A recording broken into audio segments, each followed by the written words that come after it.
दोस्तों कैसे हैं आप लोग। उम्मीद है अच्छे होंगे और आज के लेक्चर को भी एंजॉय करेंगे। हम लोग चल रहे हैं एविडेंस एक्ट के सीरीज पे और ये चैप्टर 7 से जुड़ा हुआ सीरीज है। इस सीरीज में मैं आपको बोला था कि चैप्टर 7 कंप्लीट हो जाएगा और ये सीरीज का लास्ट एपिसोड है, एपिसोड नंबर 4। और इस एपिसोड के साथ आपका चैप्टर 7 का भी हर एक प्रोविजंस अच्छे तरीके से सरल भाषा में कंप्लीट हो जाएगा। आज इस एपिसोड में हम लोग डिस्कस करेंगे सेक्शन 113 से 114 ए तक। और सेक्शन 114 जो है बहुत इंपॉर्टेंट है, बहुत ज्यादा इंपॉर्टेंट है। आप किसी भी राज्य की अगर जुडिशियल एग्जाम का तैयारी कर रहे हैं तो मेंस के पर्सपेक्टिव से सेक्शन 114 बहुत महत्वपूर्ण है। और अगर आप लॉ बिगिनर हैं तो आप बड़े ध्यान से लेक्चर को देखिए और मैं आपसे रिक्वेस्ट करता हूं कि लेक्चर को अंत तक देखिए, बने रहिए, 10 मिनट दीजिए। आपका जो कॉन्सेप्ट है इन सेक्शंस को लेके एक बार में क्रिस्टल क्लियर होगा और आप कभी भी इन सेक्शंस के प्रावधानों को कभी नहीं भूलिएगा। आज के लेक्चर को स्टार्ट करें उसके पहले अगर आप मेरे चैनल पे अभी तक नए हैं तो इंतजार मत कीजिए, जल्दी से जाइए, नीचे रेड कलर का सब्सक्राइब बटन है, आप उस पर क्लिक कीजिए, चैनल को सब्सक्राइब कीजिए, बेल आइकन दबाइए ताकि डेली लेक्चर आपको मिले। अगर आपको कोई भी समस्या है लॉ से जुड़ा हुआ तो आप मुझे बेझिझक कमेंट बॉक्स में कमेंट जरूर कीजिए। तो चलिए स्टार्ट करते हैं आज के लेक्चर को। तो सबसे पहले हम लोग बात करेंगे सेक्शन 113 का, 113 का। अब सेक्शन 113 क्या कहता है, 113 को बताएं उसके पहले आप सेक्शन 4 में जो मे प्रिज्यूम है, सेल्फ प्रिज्यूम है और कंक्लूसिव प्रूफ है, ये क्या होता है आप ये समझो। सेक्शन 104 में जो मे प्रिज्यूम का कॉन्सेप्ट है वो क्या होता है कि कुछ ऐसे तथ्य हैं या कुछ ऐसे परिस्थिति है जब कोर्ट उस परिस्थिति में या उस तथ्य को देखते हुए ये मान सकती है कि ऐसा हो सकता है, मान लेगी ही, ये आवश्यक नहीं है। तो जहां भी मे प्रिज्यूम लिखा हुआ होगा तो आपको अपने माइंड में क्या रखना है बात कि कोर्ट उस परिस्थिति को, उस फैक्ट को एज ए प्रूफ मान सकती है, मानेगी ही ये जरूरी नहीं है। और जहां आपको दिखेगा सेल्फ प्रिज्यूम लिखा हुआ तो वहां पे आपको यह समझना है कि उस फैक्ट को कोर्ट को एज ए प्रूफ मानना ही पड़ेगा। और कंक्लूसिव प्रूफ क्या होता है, कंक्लूसिव प्रूफ यह होता है कि एक फैक्ट अगर प्रूव हो गया तो उस फैक्ट प्रूव होने के साथ साथ जो दूसरा फैक्ट है वो भी प्रूव मान लिया जाएगा। एग्जाम्पल, अगर मान लीजिए कि ए और बी के बीच में वैलिड मैरिज हुआ है और during the valid continuous marriage उन दोनों को एक बेबी हुआ, तो वो बेबी कंक्लूसिव प्रूफ है इस बात का कि वो बेबी ए और बी का जायज, दैट मींस लेजिटिमेट बच्चा है, चाइल्ड है। इससे ना तो ए और ना ही बी किसी भी सबूत से रिबर्ट नहीं हो सकता है। उसको रिबर्ट होने के लिए इस पूरे कॉन्सेप्ट को ही चेंज करना होगा कि इन दोनों के बीच में शादी हुआ ही नहीं था। तो यह होता है कंक्लूसिव प्रूफ। अब आते हैं, बात करते हैं सेक्शन 113 का। सेक्शन 113 कहता है, पहले आप यह समझो कि भारत आजाद हुआ उसके पहले दो क्षेत्रों में भारत बटा हुआ था, एक था प्रोविंस और एक था इंडियन स्टेट। तो सेक्शन 113 कहता है कि अगर कोई क्षेत्र सेड हुआ है, सेड मतलब होता है जुटना, कोई भी ब्रिटिश क्षेत्र जो ब्रिटिश के तत्वाधान में जो क्षेत्र है वो क्षेत्र अगर उसका कोई हिस्सा अगर जुटा है इंडियन स्टेट से, जिस भी डेट को जुटा है, अब ये जिस भी डेट का मतलब यह हुआ उस डेट को जो आता है government of India act 1935 part 3 के लागू होने के पहले। और ये जो सेशन हुआ है इसके लिए जो उस वक्त की सरकार थी वो नोटिफिकेशन जारी करके ऐसा करी थी। तो नोटिफिकेशन में उस डेट का जिक्र है कि उस डेट को part 3 government of India act 1935 के लागू होने के पहले कोई भी ब्रिटिश क्षेत्र अगर इंडियन स्टेट में सेट हुआ है, जुटा है, तो उस डेट को वैलिड सेशन हुआ है, कोर्ट को यह मानना होगा। जब भी इस विषय पे सवाल उठेगा कोर्ट को यह मानना ही होगा और यह रिबर्ट नहीं हो सकता है। आप यह ध्यान रखना, यही है सेक्शन 113 का कॉन्सेप्ट। क्योंकि सेक्शन 100 जब भी आपसे, अब यहां पे एक इंपॉर्टेंट पॉइंट कि अगर आपसे प्रीलिम्स में पूछ लिया गया कि ऐसा कौन सा सेक्शंस है इंडियन एविडेंस एक्ट का जो कंक्लूसिव प्रूफ के बारे में बताता है, तो वो है सेक्शन 112 और सेक्शन 113, ये आप याद रखिएगा। और सेक्शन 113 से एक रिलेवेंट केस लॉ भी पूछ लिया जाता है, वो है एलन वर्सेस मोरिसन का, ये भी आप याद रखिए। तो ये हो गया सेक्शन 113 से इतनी सारी बातों की आपको जानकारी। आते हैं सेक्शन 113 ए पे। अब सेक्शन 113 ए का पूरा कंसेप्ट समझे उसके पहले आप ये समझिए, ये जानिए कि जो सेक्शन 113 ए है इसको एविडेंस एक्ट में कब जोड़ा गया है। इसको जोड़ा गया है क्रिमिनल लॉ अमेंडमेंट 1983 के अकॉर्डिंग। अब सेक्शन 113 ए कहता क्या है? सेक्शन 113 ए का जो पहला पॉइंट है ये है कि अगर कोई महिला, जिस डेट को उस महिला का शादी हुआ था उस डेट से 7 वर्ष के भीतर अगर उसने सुसाइड किया और वो सुसाइड की है उसके पहले उसके साथ क्रूरटी, उसको हरास किया जाता था, उसके साथ दुर्व्यवहार किया जाता था उसके हस्बैंड के द्वारा या उसके हस्बैंड के परिवार वालों के द्वारा, तो अगर ये साबित हो गया, ये जो परिस्थिति, ये जो कंडीशन मैंने आपको बताई, अगर ये साबित हो गया तो कोर्ट ये प्रिज्यूम कर सकती है कि उस महिला ने जो सुसाइड किया है उसको सुसाइड करने के लिए उसका हस्बैंड या उस हस्बैंड का जो परिवार वाला है उस महिला को उकसाया था, अबेट किया था। यह कोर्ट ऐसा प्रिज्यूम करके कोर्ट की कार्रवाई को आगे बढ़ाएगी, ऐसा प्रिज्यूम कर सकती है। यहां ध्यान दीजिए मैं क्या कह रहा हूं कि ऐसा प्रिजम्पशन कोर्ट कर सकती है, कोर्ट करेगी ही ये जरूरी नहीं है, ये ध्यान देना है। तो यहां पे मेक प्रिज्यूम का कॉन्सेप्ट है। अगर हस्बैंड पे या उसके परिवार वालों पे अबेटमेंट ऑफ सुसाइड का मामला बना है तो फिर यहां पे कोर्ट या तो प्रिज्यूम कर भी सकती है कि हाँ वाकई में उसके हस्बैंड ने या उसके परिवार वालों ने महिला को सुसाइड करने के लिए अबेट किया था, या नहीं भी कर सकती है। यह डिपेंड करता है सब्जेक्ट टू दी एविडेंस जो प्रोड्यूस हुआ है या प्रोड्यूस किया गया है प्रोसिक्यूशन के द्वारा बिफोर जज या बिफोर कोर्ट।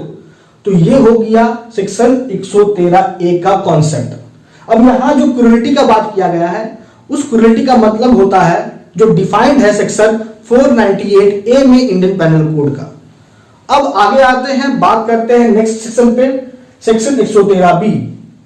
सेक्शन 113 बी कहता है presumption as to dowry death. अब यहां पे किस बात को लेके प्रिजम्पशन अराइज किया जा रहा है? डाउरी डेथ को लेके, और यहां पे अबेटमेंट ऑफ सुसाइड को लेके। यहां पे मेक प्रिज्यूम का कॉन्सेप्ट था, एकदम नोट कीजिए, बने रहिए लेक्चर के अंत तक, आपका कॉन्सेप्ट पूरा क्लियर रहेगा। यहां पे मेक प्रिज्यूम का कॉन्सेप्ट अराइज हुआ था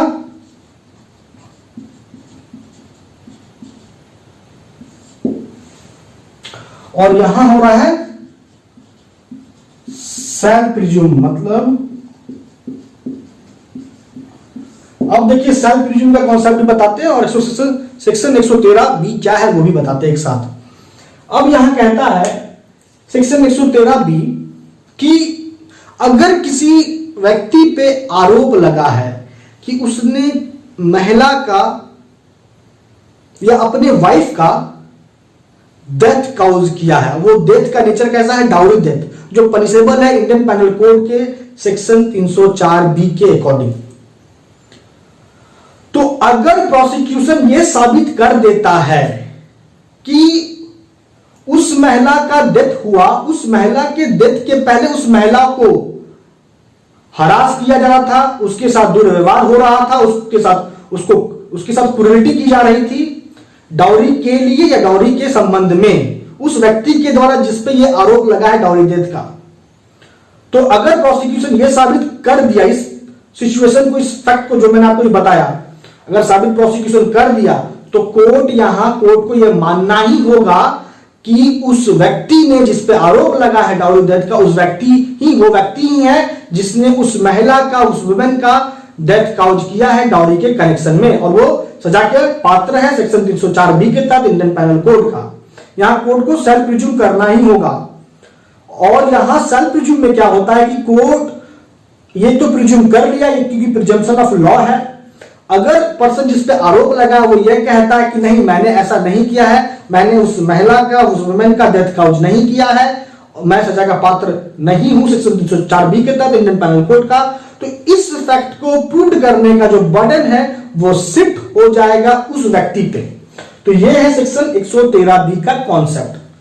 आगे बढ़े दोस्तों, आगे की प्रोविजंस पे आए उसके पहले अगर आपने मुझे अभी तक इंस्टा पे फॉलो नहीं किया है तो आपको इंस्टा का लिंक डिस्क्रिप्शन बॉक्स में है, आप लिंक पे क्लिक करो, मुझे इंस्टा पे फॉलो करो। कोई भी समस्या हो लॉ से जुड़ा हुआ, आपको कैसे पढ़ा जाता है बेरैक को, यह समस्या है आपका कि आप सेल्फ कैसे प्रिपरेशन कर सकते हो जुडिशियल एग्जाम का बिना किसी कोचिंग के, मैं आपको हर एक जानकारी, हर एक लीगल एडवाइस भी आपको इंस्टा पे दूंगा। आप मुझे इंस्टा पे फॉलो करो। अगर आपने मुझे फेसबुक पेज पे फॉलो नहीं किया है तो फेसबुक पेज का भी लिंक डिस्क्रिप्शन में है, आप मुझे फेसबुक पेज पे फॉलो कर सकते हैं। और अगर आप specifically judicial exam preparation group से जुड़ना चाहते हैं तो उसका भी लिंक डिस्क्रिप्शन बॉक्स में है।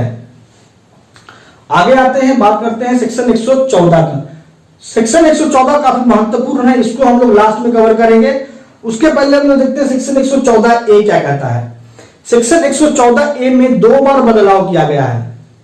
मतलब सेक्शन 114A को पहले जो जोड़ा गया है क्रिमिनल लॉ अमेंडमेंट 1983 के द्वारा, और उसके बाद इसमें फिर बदलाव किया गया है 2013 में। मतलब सेक्शन 114A को इंडियन एविडेंस एक्ट में जोड़ा गया 1983 में, और उसके बाद इसमें बदलाव किया गया 2013 में।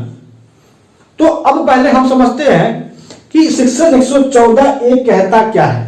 यहां कहता है presumption as to absence of consent, मतलब कि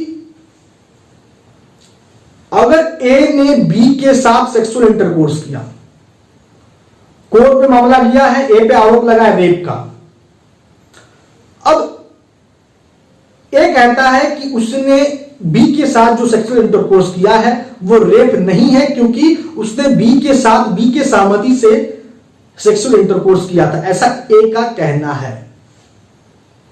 तो यहां पे क्वेश्चन ऑफ कंसेंट पे जब सवाल उठ जाता है, जब कोर्ट के बिफोर सवाल है क्वेश्चन ऑफ कंसेंट का कि सेक्सुअल इंटरकोर्स कंसेंट के साथ या बिना कंसेंट का हुआ है, तो फिर यहां पे 1983 में जो जोड़ा गया था कॉन्सेप्ट को, या उसके पहले जब कॉन्सेप्ट था ही नहीं सेक्शन 114A का, तो आप ये कह सकते हैं कि महिलाओं के साथ, वुमेन के साथ बहुत जाति होता था उसके कैरेक्टर को लेके, उसके कैरेक्टर को लेकर सवाल उठाया जाता था, और यह साबित करने के लिए कि उसने जो सेक्सुअल इंटरकोर्स किया है वो सहमति से किया है। इन सभी परिस्थितियों को देखते हुए एक सेक्शन जोड़ा गया 1983 में, जो है सेक्शन 114A। सेक्शन 114A अब कहता क्या है ये समझो। और 114A को जो जोड़ा गया था, ये किस केस के कारण जोड़ा गया था, वो बहुत इंपॉर्टेंट, आप लिख लो अगर आपके पास नोटबुक है तो। वो है, इसको हम लोग मथुरा केस के नाम से भी जानते हैं, और उस केस का नाम है Tukaram versus state of Maharashtra. इस केस, सुप्रीम कोर्ट ने इस केस में जो जजमेंट दिया उसके बाद ही 1983 में इस सेक्शन 114A को जोड़ा गया। अब कहता क्या है 1983 के अकॉर्डिंग सेक्शन 114A कहता है कि अगर 376 के तहत कोई रेप हुआ है, उस रेप में अगर महिला यह कह दे कि उसके साथ सेक्सुअल इंटरकोर्स उसके बिना सहमति के हुआ है, तो कोर्ट यहां प्रिज्यूम यही कर लेगी कि उसके बिना सहमति के हुआ है। अब एक्यूज अगर कहता है कि सेक्सुअल इंटरकोर्स सहमति से हुआ है, तो इस फैक्ट को प्रूव करने का जो भार है वो एक्यूज पे शिफ्ट हो जाएगा। अब जो बदलाव लाया गया था 2013 के संशोधन के द्वारा सेक्शन 114A में, वो था कि जो रेप कैटेगराइज्ड है डिफरेंट सिचुएशंस में, सेक्शन 114A 1983 के तहत कुछ ही परिस्थितियों को कवर करता था। जितना भी परिस्थिति आपको देखिएगा सेक्शन 376 सबसेक्शन 2 में जितना भी परिस्थिति का जिक्र है आज के डेट में, उन सभी परिस्थितियों को कवर नहीं करता था 114A 1983 वाला। 2013 में संशोधन हुआ, और उसके बाद जितना भी परिस्थिति है रेप होने का, जिन परिस्थितियों का जिक्र किया गया है 376 सबसेक्शन 2 में आईपीसी का, उन सभी परिस्थितियों को कवर अप कर लिया गया 2013 के संशोधन के द्वारा। 2013 में मतलब सेक्शन 114A में संशोधित करते हुए।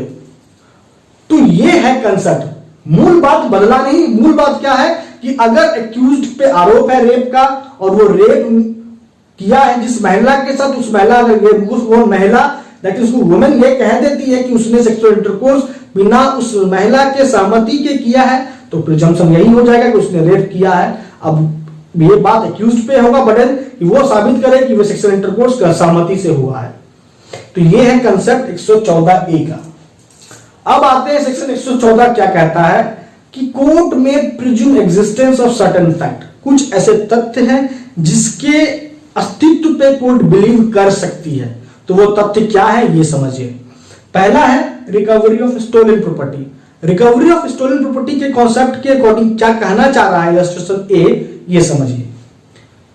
कहता है कि अगर किसी वस्तु की, किसी प्रॉपर्टी की चोरी हुई और वो चोरी की गई संपत्ति अगर मेरे पोजीशन में पाया गया चोरी के ठीक बाद, ठीक है, तो यहां पे दो प्रिजम्पशन अराइज हो सकता है। पहला कि कोर्ट ये मान सकती है कि अगर चोरी के ठीक बाद चोरी की गई संपत्ति मेरे पोजीशन पे है तो मैं चोर हूं, या मैंने जानते हुए कि प्रॉपर्टी चोरी की है उसके बावजूद भी मैंने उसको अपने कब्जे में लिया है। तो ये कोर्ट ऐसा प्रिज्यूम कर सकती है। कोर्ट करेगी ये प्रिज्यूम, जरूरी नहीं है। कोर्ट ऐसा प्रिज्यूम कर सकती है कि मैं चोर हूं या मैंने प्रॉपर्टी को जानबूझ के अपने कब्जे में लिया है ये जानते हुए कि प्रॉपर्टी स्टोलन है। ऐसा कोर्ट प्रिज्यूम कर सकती है। मैं बार बार फोर्स दे रहा हूं उस बात में कि कोर्ट प्रिज्यूम कर सकती है। अगर चोरी के ठीक बाद चोरी की गई संपत्ति मेरे कब्जे में पाया गया तो ये हो गया पहला इलस्ट्रेशन ए। दूसरा है अकॉम्प्लिस का कॉन्सेप्ट। अब इलस्ट्रेशन बी क्या कहता है सेक्शन 114 का। पहले तो अकॉम्प्लिस क्या होता है? अकॉम्प्लिस को कहते हैं पार्टनर्स इन क्राइम, या कह सकते हैं को-एक्यूज्ड। मतलब कि अगर क्राइम एक से अधिक व्यक्ति के द्वारा हुआ तो वो सभी व्यक्ति एक दूसरे के क्या है? अकॉम्प्लिस है। तो सेक्शन 114 इलस्ट्रेशन बी कहता है कि अगर सबूत दिया गया अकॉम्प्लिस के द्वारा तो कोर्ट ये प्रिज्यूम कर सकती है कि उसके सबूत का कोई वैल्यू नहीं है, क्योंकि वो अनवर्दी ऑफ क्रेडिट है। मतलब उसके बातों का कोई वजूद ही नहीं है, क्योंकि जो व्यक्ति खुद क्राइम कर रहा है वो क्या देगा उसी क्राइम का सबूत, ऐसा कोर्ट प्रिज्यूम कर सकती है। और इस प्रिजम्पशन में कोर्ट ये मान सकती है कि अकॉम्प्लिस के द्वारा दिया गया सबूत का कोई वैल्यू नहीं है। ऐसा प्रिजम्पशन कोर्ट कर सकती है। यही है इलस्ट्रेशन बी। आगे बढ़िए, बात करते हैं प्रिजम्पशन ऑफ कंसिडरेशन का कॉन्सेप्ट पे आते हैं। कहता है कि बिल ऑफ एक्सचेंज जब भी इंडोर्स्ड होगा तो वो हमेशा इंडोर्स्ड होगा गुड कंसिडरेशन के साथ। तो यहां पे कहने का क्या तात्पर्य हुआ कि अगर मान लीजिए बिल ऑफ एक्सचेंज ड्रॉन हुआ है, आपके नाम से मैंने ड्रॉ किया है, तो यहां पे उसके बदले में मैंने जो आपके नाम से बिल ऑफ एक्सचेंज ड्रॉ किया उसके एवज में मैंने कंसिडरेशन लिया है, ये कोर्ट प्रिज्यूम कर लेगी, कर सकती है, करेगी ही जरूरी नहीं है, कर सकती है ऐसा प्रिजम्पशन। तो यहां पे देखिए एक बात कि जो इलस्ट्रेशन सी है उसमें सिर्फ बिल ऑफ एक्सचेंज का ही जिक्र है। और अगर हम नेगोशिएबल इंस्ट्रूमेंट एक्ट देखते हैं 1881 का, तो सेक्शन 118 इस एक्ट का बताता है कि जितना भी नेगोशिएबल इंस्ट्रूमेंट है, तो नेगोशिएबल इंस्ट्रूमेंट के अंतर्गत क्या क्या आता है? तो bill of exchange, cheque, promissory note, ये सभी जब भी एग्जीक्यूट होंगे तो विथ गुड कंसिडरेशन ही एग्जीक्यूट होते हैं, बिना कंसिडरेशन के इसका एग्जीक्यूशन नहीं होता है। ये प्रिजम्पशन इन तीनों बातों को लेकर सेक्शन 118 में है एनआई एक्ट का। यहां पे क्या कह रहा है? सिर्फ और सिर्फ बिल ऑफ एक्सचेंज को लेके ही कह रहा है कि अगर बिल ऑफ एक्सचेंज एग्जीक्यूट हुआ है तो वो एग्जीक्यूट हुआ है फॉर गुड कंसिडरेशन, बिना कंसिडरेशन के एग्जीक्यूट नहीं हो सकता है। कोर्ट ये प्रिज्यूम कर सकती है। बात करते हैं इलस्ट्रेशन डी का। इलस्ट्रेशन डी में है कंटिन्यूटी ऑफ थिंग्स के बारे में। अब कंटिन्यूटी ऑफ थिंग्स क्या होता है ये समझिए कि अगर कोई व्यक्ति ज्वाइंट फैमिली का सदस्य है या सदस्य था, अगर कोई व्यक्ति ज्वाइंट फैमिली का सदस्य था तो आज भी वो उस ज्वाइंट फैमिली का सदस्य माना जाएगा, या कोर्ट ऐसा प्रिज्यूम कर सकती है। फॉर एग्जाम्पल कि अगर किसी पार्टिकुलर जगह पे कंटिन्यूटी का कॉन्सेप्ट मैंने आपको सिर्फ जस्ट प्रीवियस लेक्चर में बताया था कि अगर कोई चीज होते हुए आ रहा है तो आज भी है और आज भी हो रहा है, तो उसी कॉन्सेप्ट पर आधारित है इलस्ट्रेशन डी। फॉर एग्जाम्पल इसको और इलस्ट्रेट करते हैं। अगर किसी पार्टिकुलर प्लेस में पिछले 10 वर्षों से मेला फेयर लग रहा है तो इस वर्ष भी उस जगह पे मेला लगा था, कोर्ट ऐसा प्रिज्यूम कर सकती है। इसी प्रिजम्पशन के आधार पर कोर्ट अपनी कार्रवाई को आगे बढ़ाएगी।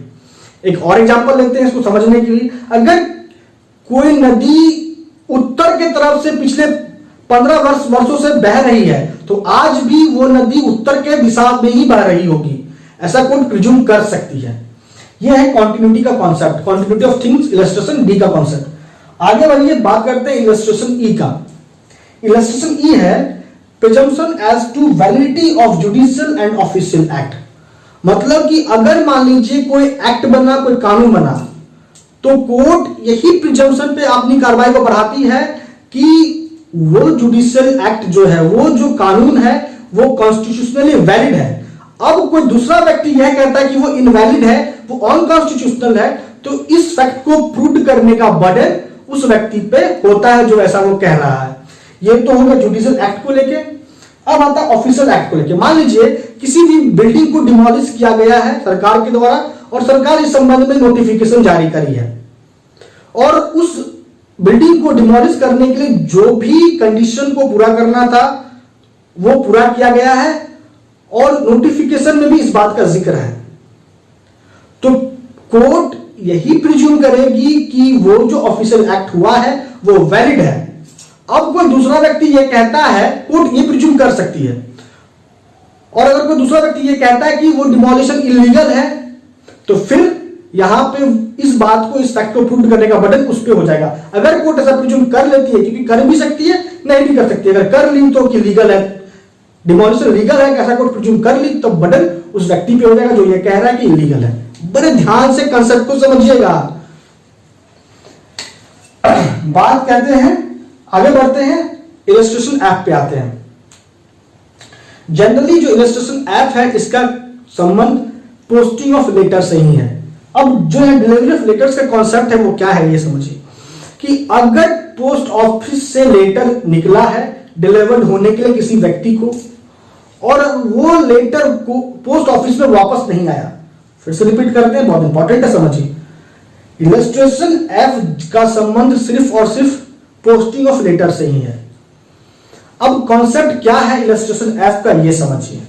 इलस्ट्रेशन ऐप कह रहा है कि अगर पोस्ट ऑफिस से कोई लेटर निकला है किसी पार्टिकुलर पर्सन को सर्व होने के लिए, और वो लेटर अगर बिना अनसर्व्ड के वापस नहीं आया पोस्ट ऑफिस, मतलब कि अगर सिचुएशन ऐसा है कि पोस्ट ऑफिस से लेटर निकला, उस व्यक्ति को मिला नहीं, ये भी सच है, उसके साथ साथ ये भी सच है कि वो बिना अनसर्व्ड हुए पोस्ट ऑफिस भी नहीं पहुंचा है, तो इस सिचुएशन में कोर्ट ये प्रिज्यूम कर सकती है कि जिस व्यक्ति के नाम से लेटर डिस्पैच हुआ था उस व्यक्ति को लेटर मिल चुका है। ये ऐसा कोर्ट प्रिज्यूम कर सकती है, करेगी ही नहीं। अगर कर ली तो बर्डन शिफ्ट हो जाएगा, नहीं की तो बर्डन शिफ्ट होने की कोई बात ही नहीं है। समझ में आ रही है बात? आगे बढ़ते हैं, विथ होल्डिंग ऑफ लेटर। इसको थोड़ा आपको लेके एग्जांपल के थ्रू समझाते हैं तो आपको आगे का भी जो पूरा कंसेप्ट समझ में आएगा क्या होता है। जैसे विथ होल्डिंग ऑफ एविडेंस, मान लेते हैं कि आपको कोर्ट कहती है विथ होल्डिंग ऑफ एविडेंस के साथ अपने को कोरिलेट कीजिए।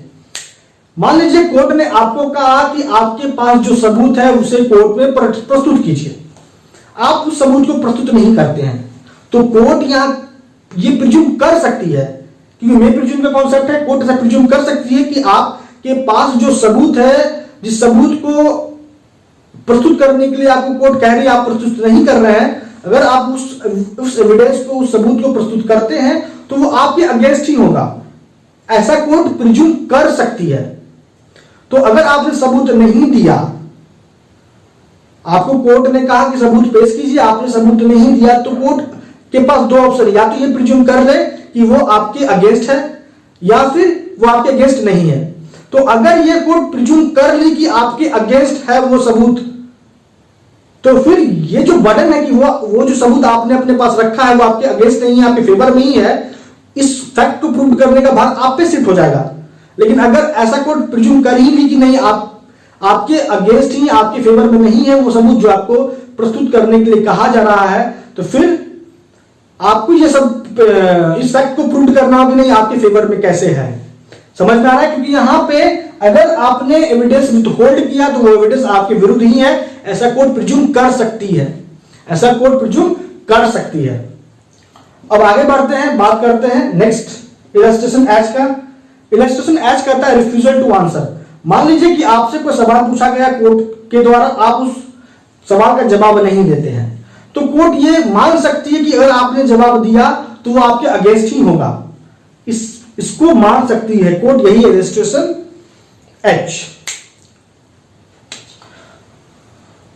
बात करते हैं लास्ट इलस्ट्रेशन का, इलस्ट्रेशन आई। वो क्या कहता है कि document in the hand of obligor. इसका मतलब क्या हुआ कि अगर कोई ऑब्लिगेशन अराइज हुआ, फॉर एग्जांपल कि आपने मुझसे कर्ज लिया है, इसके संबंध में मैंने एक इंस्ट्रूमेंट ऑफ डेट क्रिएट किया जिसके थ्रू मैंने आपको कर्ज दिया, और उस कर्ज को चुकाने के लिए आपने मुझे सिक्योरिटी भी दी, या ऑब्लिगेशन अराइज हुआ है आपके प्रति, आपका मेरे प्रति, कि आपको मुझे कर्ज चुकाना है।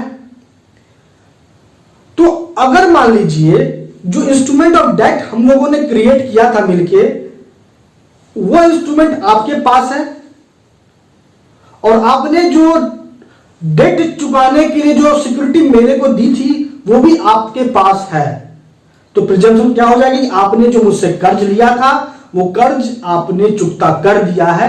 ये कोर्ट ऐसा मान सकती है, कोर्ट ऐसा प्रिज्यूम कर सकती है। यही है इलस्ट्रेशन आई का कॉन्सेप्ट। और आपका इसी के साथ सेक्शन 14 भी कंप्लीट हो गया, और साथ ही साथ चैप्टर 7 भी, बर्डन ऑफ प्रूफ का प्रोविजन भी कंप्लीट हो गया। अब दोस्तों आ चुका लेक्चर को कंक्लूड करने का टाइम। हम लोगों ने इस एपिसोड में डिस्कस किया है सेक्शन 113, 113A, B, 114 और 14A। मैंने आपको डिटेल में हर एक प्रोविजन के बारे में बताया है। अगर दोस्तों आपको वीडियो अच्छा लगा तो आप इसे लाइक कीजिए, अपने स्टडी रिलेटेड ग्रुप में शेयर जरूर कीजिए, और मुझे कमेंट करके जरूर बताइए। तो दोस्तों आपका अब तक हमारे साथ बने रहने के लिए बहुत बहुत धन्यवाद।